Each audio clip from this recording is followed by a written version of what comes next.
Paige. I'm Savannah.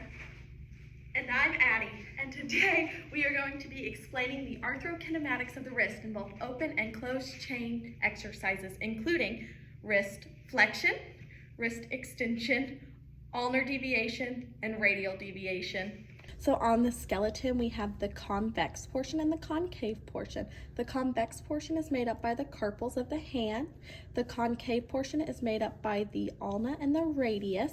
Showing on the skeleton, this is wrist flexion, wrist extension, radial deviation, and ulnar deviation.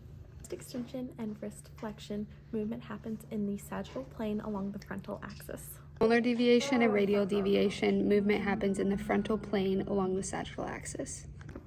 These next few exercises are open chain exercises. During these exercises, we will have the convex aspect will move along the concave. For this exercise, we're going to be focusing on wrist flexion. To isolate the wrist, we are going to hold the proximal segment. As she flexes the wrist, we're going to have an anterior roll and a posterior glide. For this next exercise, we're going to be doing wrist extension. I'm going to hold the proximal end to isolate the wrist extensors, and I'm going to have her lift her hand up. During this, we have a posterior roll with an anterior glide. For the next exercise, we are going to be doing radial deviation and ulnar deviation. For this exercise, the patient is going to lay their forearm on the table and put their hand on a piece of paper or something that slides.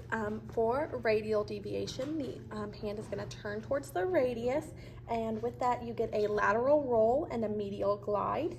And then for ulnar deviation, the hand moves out towards the ulna. With that you get a medial roll and a lateral glide. These next few exercises are closed chain exercises. During these, the concave aspect will move along the convex. Go. So for this exercise, we're going to be doing closed chain wrist flexion. I have a cane here on these mats, and I have the patient sitting on a stool so that she is able to roll towards the cane. She's going to do her hands with her palms facing upward, and she's going to grasp that cane with a little bit of wrist flexion.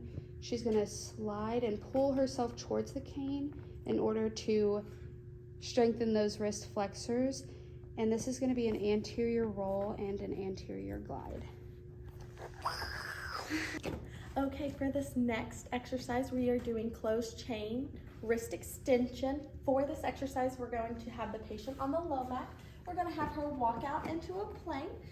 We are going to make sure that their hands are shoulder width apart and right below her shoulders.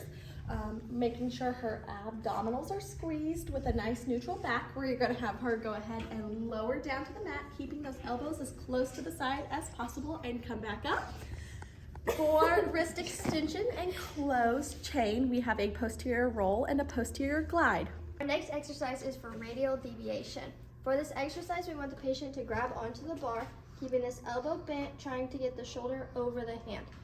Once she hits this position, she's going to extend the elbow, putting partial weight into this hand. And then she'll just come back down, and that's hitting that radial deviation. For radial deviation, we have a lateral roll and a lateral glide. Okay, for this next exercise, we are doing a closed chain exercise showing ulnar deviation. For this, we're going to have the patient go ahead and get on their fist, making sure those shoulders are right above your hands. They're going to drop down into a push-up, driving those elbows back and then back up. This is creating ulnar deviation as they go down. For ulnar deviation, there is a medial rotation with a medial glide.